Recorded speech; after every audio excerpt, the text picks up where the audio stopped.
Mereka bilang, di desa Kedung Jati ada satu tempat yang harus dihindari. Bukan karena bentuknya menyeramkan, tapi karena yang tinggal di dalamnya tidak pernah benar-benar pergi. Ini bukan cerita tentang hantu biasa. Ini cerita tentang sumur yang menunggu korbannya sendiri. Dan aku adalah salah satu yang pernah melihat ke dalamnya.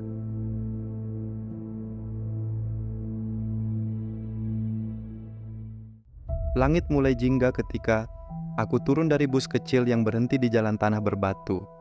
Debu menyembur, menyambut langkah kakiku yang pertama setelah bertahun-tahun tak menginjak desa ini. Kedung Jati, desa tempat aku lahir, tapi sudah lama ku tinggalkan. Aku memanggul ransel dan mulai berjalan menyusuri jalan setapak yang sepi. Pohon beringin tua di pertigaan masih berdiri kokoh seperti dulu.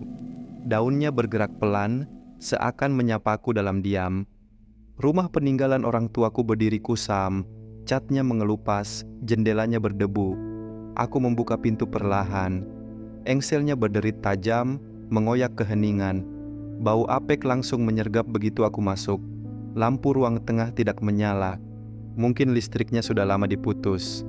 Setelah membersihkan lantai seadanya dan menaruh ransel, aku keluar.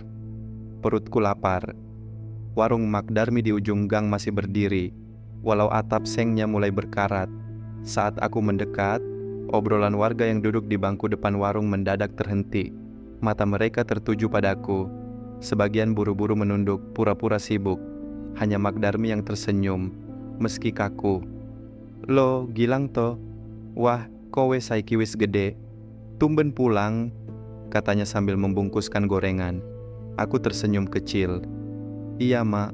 Mau bersihin rumah. Udah lama kosong." Seorang bapak berpeci tiba-tiba bersuara. Suaranya berat dan dalam. "Masih ingat sumur tua di belakang rumahmu?" Aku menatapnya bingung. "Yang di kebun?" "Iya, kenapa, Pak?" Ia memandang tajam. "Jangan pernah ke sana. Jangan lihat. Jangan dengar. Jangan dekati." Suasana langsung hening. Angin malam seperti ikut menahan napas. Aku hanya mengangguk pelan, tak paham maksudnya. "Sudah, makan di rumah saja. Malam-malam jangan keluyuran," kata Mak Darmi buru-buru. Aku melangkah pulang, membawa gorengan dan kepala yang penuh tanda tanya. Saat membuka pintu rumah, angin dingin menerpaku dari dalam. Seperti ada yang baru saja lewat. Aku menoleh ke belakang rumah. Di kejauhan, samar-samar kulihat pagar bambu yang melingkari sesuatu. Sumur tua itu ternyata masih ada. Malam pertama di rumah tua itu berjalan lambat. Aku tidur di atas tikar tua yang baru saja ku bersihkan, di tengah ruangan yang dingin dan sepi. Jam dinding sudah mati. Satu-satunya suara yang terdengar hanyalah detak jantungku dan tiupan angin dari celah jendela yang tak bisa kututup rapat. Sekitar tengah malam, aku terbangun. Entah kenapa, mungkin karena suara itu. Awalnya samar, seperti suara air menetes, lalu berubah menjadi seperti suara lirih seseorang. Tangisan. Aku menahan napas. Tangisan itu datang dari belakang rumah. Aku berdiri pelan-pelan dan melangkah ke jendela yang menghadap ke kebun. Gelap, tapi mataku mulai terbiasa. Di antara semak dan bayangan pohon, aku bisa melihat pagar bambu yang mengelilingi sumur tua itu. Dan ada sesuatu di sana. Bayangan kecil, seperti sosok anak-anak. Diam, membungkuk di samping sumur. Aku membeku. Tangisan itu makin jelas. Ibu, dingin. Suara anak kecil. Tubuhku kaku. Tapi entah kekuatan apa yang menarikku, aku membuka pintu belakang dan melangkah keluar. Udara dingin langsung menusuk kulit. Tanpa alas kaki, aku berjalan pelan menuju sumur. Semakin dekat suara itu makin jelas.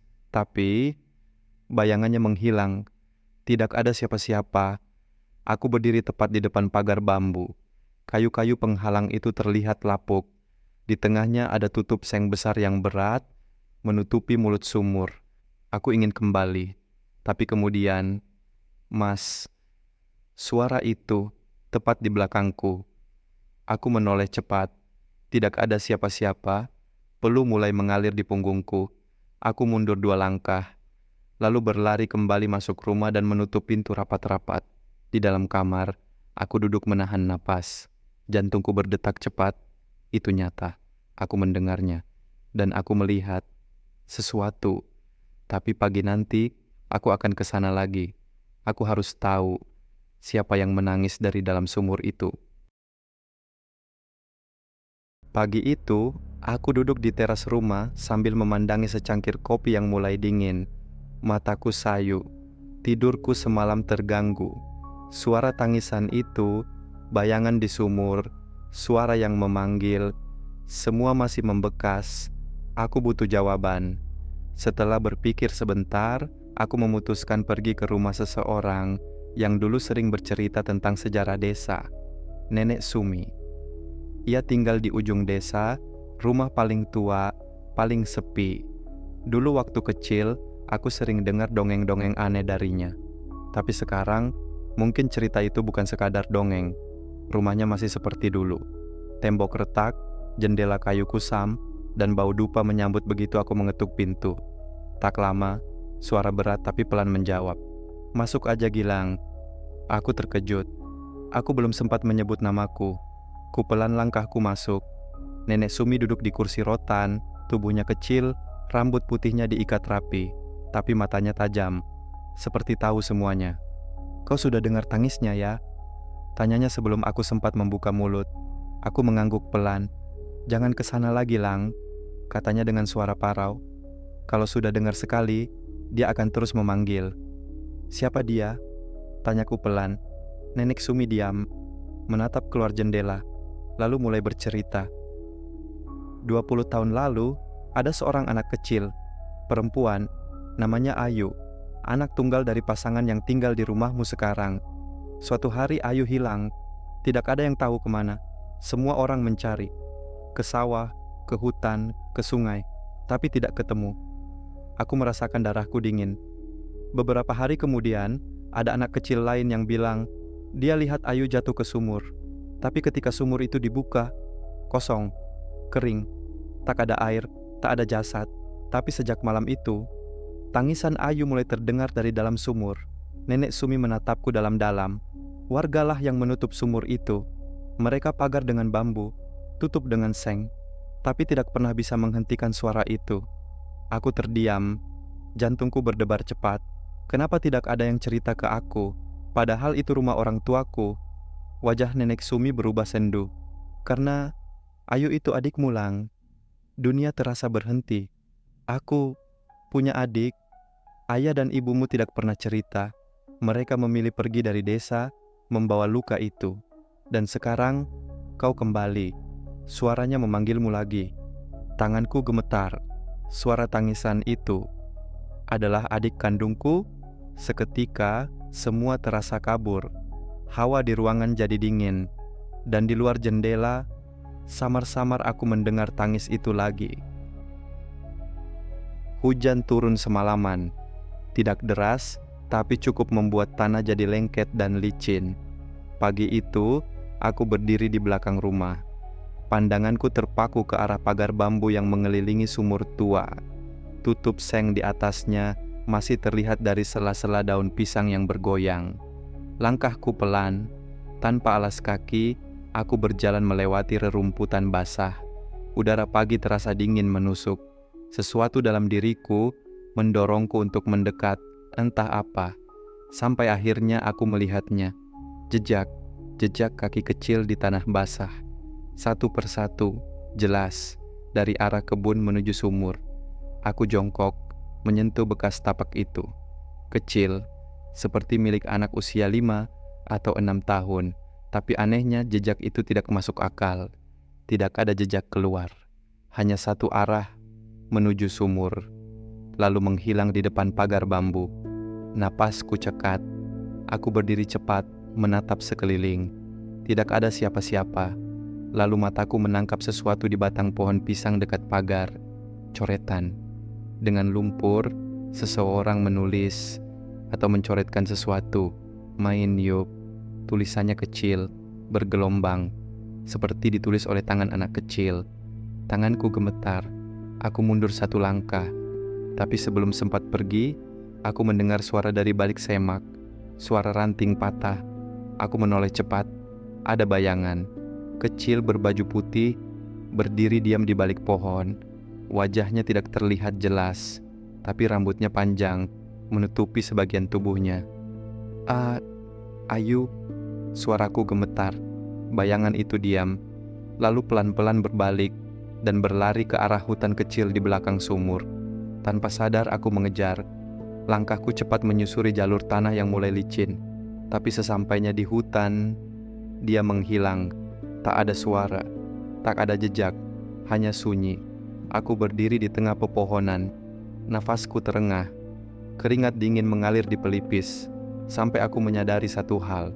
Di balik batang pohon tempat tadi dia berdiri, ada sesuatu menggantung. Baju anak kecil, lusuh, masih basah, dengan label nama di bagian dalam, Ayu. Malam itu, aku tidak bisa tidur. Pikiranku masih penuh dengan bayangan di hutan, jejak kaki kecil di tanah, dan baju itu, baju Ayu. Adik yang tak pernah ku kenal, tapi kini seperti hadir kembali, memanggil dari dunia yang sudah ditinggalkan. Aku akhirnya tertidur menjelang dini hari. Tapi bukan tidur yang tenang. Aku bermimpi. Dalam mimpiku, aku berdiri di tengah halaman rumah. Langit gelap, bulan tak tampak, angin kencang berputar-putar di sekitarku. Di kejauhan, terdengar suara ketukan logam, pelan tapi teratur.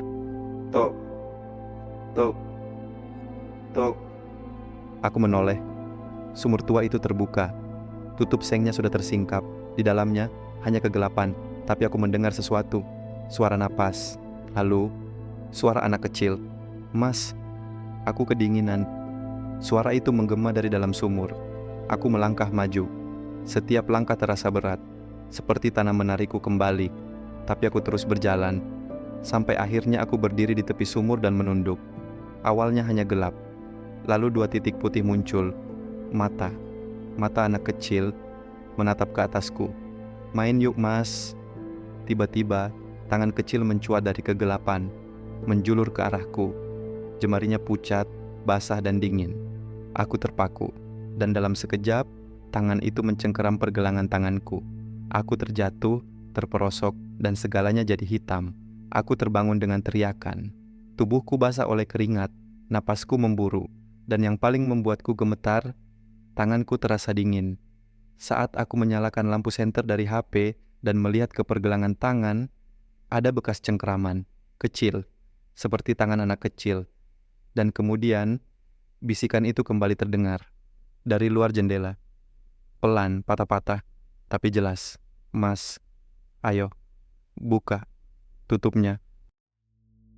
Pagi itu aku pergi ke warung Mak Darmi, bukan untuk beli makan, tapi untuk bertanya. Wajah Mak Darmi berubah kaku begitu aku duduk di bangku depan warungnya. Kamu ke sumur itu lagi toh? Katanya tanpa basa-basi. Aku menatapnya serius.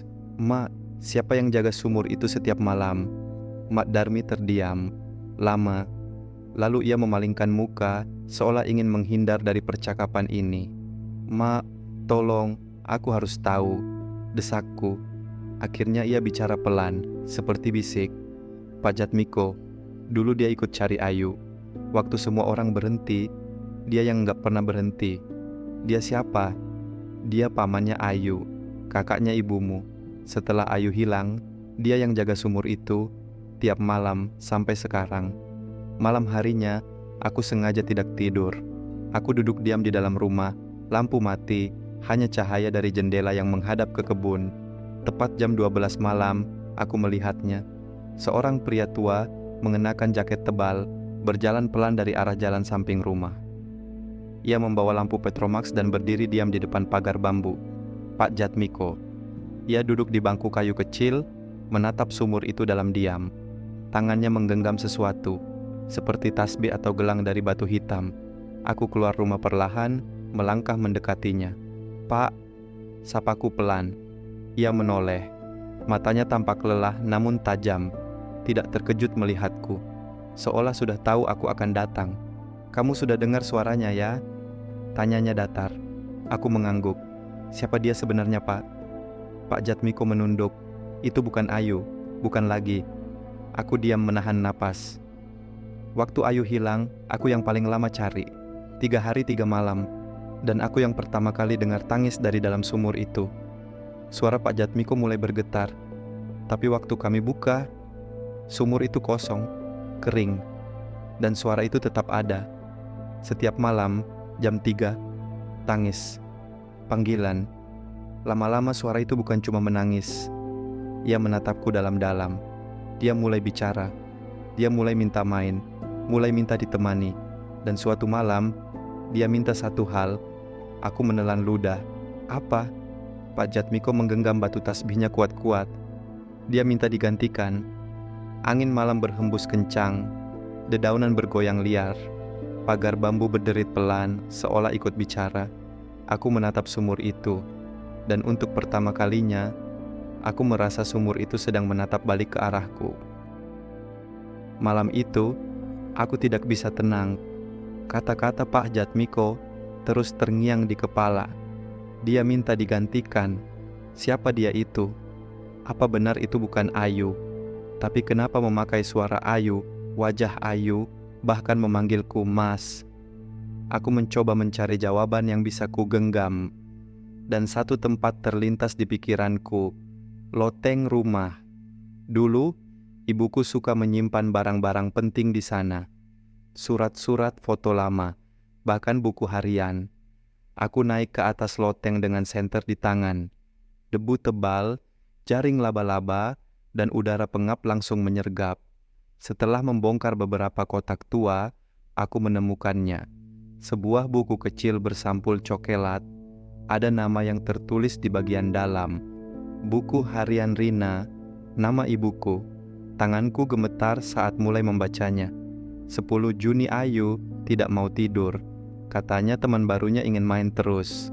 Aku pikir dia cuma berimajinasi, tapi malam ini dia bicara sendiri sambil menatap ke jendela. 12 Juni Ayu makin aneh.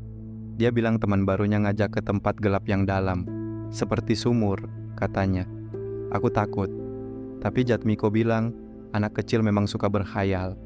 15 Juni Ayu hilang. Mataku panas membaca kalimat itu. Lalu satu entry terakhir membuat seluruh tubuhku merinding. 17 Juni tadi malam, aku dengar suara Ayu dari sumur. Tangisannya, seperti benar-benar dia. Tapi ada sesuatu yang aneh. Suaranya terlalu dalam, terlalu gelap. Aku merasa itu bukan anakku lagi. Aku menutup buku itu perlahan. Jadi benar, semuanya sudah dimulai sebelum Ayu hilang. Ada yang mengintai dari dalam sumur itu bahkan sebelum tragedi itu terjadi. Bukan cuma sekadar roh penasaran, tapi sesuatu yang sudah mengincar tubuh anak kecil. Aku menuruni tangga dengan lutut lemas. Di ruang tamu, aku menatap keluar jendela. Lampu petromax Pak Jatmiko masih menyala di dekat sumur. Dan tiba-tiba, cahaya itu padam. Aku berlari keluar rumah. Lampu petromax di dekat sumur padam begitu saja. Gelap total, tidak ada suara, tidak ada gerakan. Pak Jatmiko, aku berteriak, tapi tak ada jawaban. Dengan senter HP di tangan, aku mendekat ke pagar bambu. Jantungku berdetak makin kencang. Lampunya terguling di tanah, masih hangat. Tapi Pak Jatmiko menghilang. Hanya ada satu jejak langkah kaki menuju sumur dan berhenti di ujung papan kayu. Tak ada jejak kembali. Aku menatap tutup seng itu. Lalu, perasaan aneh mulai merayap dalam pikiranku. Perasaan asing tapi akrab. Aku menatap sumur itu lama. Dan tiba-tiba, gambaran muncul di benakku. Kilatan ingatan, suara air, gelap, dingin, tangisan. Aku terdiam. Tangan kiriku gemetar. Aku pernah ada di dalam sumur itu. Kilasan itu makin jelas. Aku kecil, aku terjatuh. Ada tangan yang menarikku, seseorang menyelamatkanku, tapi aku sempat tenggelam cukup lama. Gelap, hening, dan ada sesuatu di dasar sumur, sesuatu yang menatapku dalam diam. Aku menarik napas tajam, keringat dingin mengalir. Itu bukan sekadar mimpi masa kecil, itu memori yang terkubur. Dan sekarang perlahan-lahan kembali. Mas, suara itu terdengar lagi, sangat dekat, tapi bukan dari dalam sumur. Aku menoleh ke belakang. Lampu HP bergoyang. Di balik pohon pisang ada sosok kecil berdiri. Rambut panjang menutupi wajah. Kakinya telanjang, pakaiannya basah kuyup. "Mas, main yuk." Suaranya pelan, tapi seolah menusuk langsung ke dadaku. Aku mundur satu langkah, tapi tubuhku terasa kaku. Seolah ada yang menahanku tetap berdiri di tempat. Lalu tiba-tiba sosok itu melayang cepat ke arahku. Aku berteriak dan terjatuh ke tanah. Dan sesaat sebelum pingsan, aku melihat wajahnya. Itu bukan wajah anak kecil, itu wajahku. Aku terbangun menjelang pagi. Tubuhku tergeletak di tanah, dingin dan lembab. Kepala terasa berat, tapi satu hal langsung kusadari. Aku masih hidup, tapi di sekitarku sunyi. Sumur itu ada di hadapanku, masih tertutup seng, tapi pagar bambunya sebagian roboh. Seperti dilanggar sesuatu. Aku bangkit perlahan, kakiku gemetar, tapi mataku tetap tertuju pada sumur itu. Sudah cukup, aku tidak bisa lagi lari, tidak bisa terus pura-pura tidak tahu. Semuanya harus dihadapi. Sekarang, dengan napas tersengal, aku meraih pinggiran seng yang menutup sumur. Berat, tapi aku paksakan. Berderit keras saat ku seret ke samping. Debu dan karat berjatuhan, dan akhirnya lubang sumur terbuka di hadapanku. Gelap, dalam, tak ada suara, tak ada air. Hanya hawa dingin yang naik pelan dari kedalaman. Aku menunduk, menatap ke dalam. Awalnya aku hanya melihat kegelapan, tapi pelan-pelan bayangan mulai muncul. Seperti wajah perlahan terbentuk dari kabut hitam. Mata, hidung, mulut, wajahku. Lagi, tapi lebih pucat, tanpa nyawa. Mata hitam pekat, tapi basah seperti mata anak kecil yang menangis. Dan lalu bibirnya bergerak. "Kamu janji, kan, mau temani aku?" Aku mundur cepat, tapi suara itu sudah menggema kemana-mana. Dari dalam sumur, dari belakangku, dari kepalaku. "Gilang, Mas." Gantian, ya. Tiba-tiba udara di sekitar menjadi dingin membekukan. Daun-daun beterbangan. Suara angin seperti bisikan puluhan anak-anak saling tumpang tindih memanggil namaku. Aku berusaha menutup sumur itu kembali, tapi tutup sengnya sudah hilang. Tanganku gemetar. Lalu sebuah tangan mencuat cepat dari dalam sumur. Tangan kecil, pucat, basah, mencengkeram pergelangan tanganku. Aku menarik tubuhku sekuat tenaga, tapi cengkeramannya makin kuat. Kukunya tajam masuk ke kulitku. Dan saat aku hampir terseret ke dalam, seseorang menubrukku dari samping. Pak Jatmiko. Nafasnya tersengal, matanya merah. "Pergi dari sini sekarang." Dengan sekuat tenaga ia menahan tangan itu dan mendorongku menjauh. Aku jatuh terguling. Saat aku menoleh lagi, Pak Jatmiko sudah tidak terlihat. Sumur itu tertutup rapat, seolah tidak pernah dibuka sama sekali. Sudah 3 hari sejak kejadian itu, desa Kedung Jati kembali sepi. Warga tak lagi membicarakan sumur tua. Bahkan saat aku bertanya soal Pak Jatmiko, mereka hanya diam. "Sudah waktunya dia istirahat," kata Magdar Miliri. Tak ada yang mau menjelaskan, tak ada yang mau mencari. Seolah semuanya sudah dikorbankan dan diterima. Aku berdiri di halaman belakang rumah, menatap pagar bambu yang kini berdiri rapi kembali. Sumur itu seperti tak pernah dibuka. Tak ada bekas apapun, tak ada jejak. Tapi aku tahu, sesuatu memang terjadi. Luka, bekas cengkeraman di pergelangan tanganku masih ada. Merah membiru, kadang terasa dingin, kadang terasa seperti ada yang masih menggenggamku dari dalam. Malam harinya, aku bersiap untuk pergi. Aku tak sanggup tinggal di sini lebih lama. Ada sesuatu yang tak bisa dijelaskan dan tak seharusnya disentuh. Tepat sebelum meninggalkan rumah, aku menengok sekali lagi ke arah sumur dari balik jendela. Sunyi, tapi saat aku mematikan lampu dan melangkah keluar rumah, aku mendengar suara. Tangisan, bukan 1, tapi 2. Tangisan 2 anak kecil. Dari dalam sumur. Cerita ini belum berakhir. Karena saat 1 jiwa dibawa pergi, sumur itu menunggu pengganti berikutnya. Sekarang, semuanya telah kembali sunyi. Tapi setiap malam, saat angin meniup dedaunan dan bumi terasa dingin, suara itu masih terdengar dari sumur. Bukan satu, tapi dua.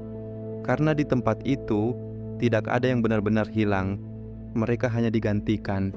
Dan jika kau datang ke Kedung Jati, jangan pernah lihat ke dalam sumur.